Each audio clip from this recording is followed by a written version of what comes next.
The crystal glass glints in candlelight as a gentleman in a Parisian salon lifts it to his lips.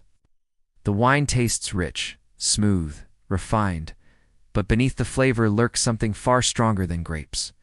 It is Vin Mariani, the cocaine-infused tonic that became the sensation of the late 19th century. Advertised as a health drink, it was endorsed by presidents, artists, and even the Pope himself. This was not fringe quackery, but mainstream medicine, and for a time, it was one of the most celebrated tonics in the world. The story begins in 1863, when a French chemist named Angelo Mariani experimented with coca leaves from South America. Indigenous peoples in the Andes had chewed the leaves for centuries to stave off hunger and fatigue, their stimulating effect well known. Mariani steeped the leaves in Bordeaux wine, allowing the alcohol to extract the coca alkaloids, including cocaine, into the drink. The result was Vin Mariani, a concoction that blended refinement with pharmacological power. Each glass contained an estimated 6 to 7 milligrams of cocaine, enough to deliver a buzz of energy, focus, and euphoria. Mariani marketed his creation not as a vice, but as a health tonic. Advertisements promised that it restored vitality, cured exhaustion, and invigorated both body and mind. His strategy was brilliant. Instead of hiding its effects, he celebrated them, citing glowing testimonials from the most influential figures of the era. Writers like Jules Verne and Arthur Conan Doyle praised its inspiration. Thomas Edison supposedly drank it to fuel his long working hours. Even Pope Leo XIII became its most famous patron, appearing in advertisements holding a bottle of Vin Mariani and awarding Mariani a Vatican gold medal for his service to humanity. The drink's popularity soared. Doctors prescribed it for anemia, depression, and even digestive troubles. Wealthy elites sipped it at salons, while the middle class bought it in pharmacies as a tonic for fatigue.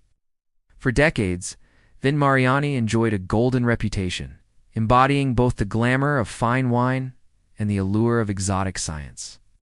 It blurred the line between medicine and luxury, appealing to everyone from scholars to aristocrats. But behind the elegance lay danger. Cocaine, though not yet fully understood, was highly addictive. Consumers became dependent, praising the wine's effects while unknowingly risking their health. As reports of cocaine abuse and toxicity grew in the late 19th and early 20th centuries, the tide began to turn. Regulations on narcotics tightened. By the early 20th century, it had vanished from mainstream shelves, remembered as both a marvel and a menace. Inspired by Vin Mariani, an American pharmacist named John Pemberton created a cocoa-infused drink of his own Coca-Cola. Though the formula eventually dropped cocaine, its origins lay directly in Mariani's wine. Thus, the legacy of Vin Mariani lived on not only in the history of medicine, but also in one of the world's most iconic beverages. The story of Vin Mariani captures the strange interplay of science, commerce, and culture in the 19th century.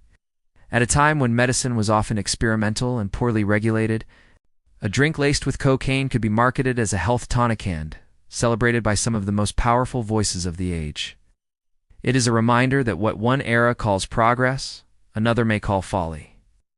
Today, the thought of the Pope endorsing a cocaine-infused wine seems absurd, even scandalous. Yet in its time, it represented modernity, vitality, and the seductive promise of chemistry.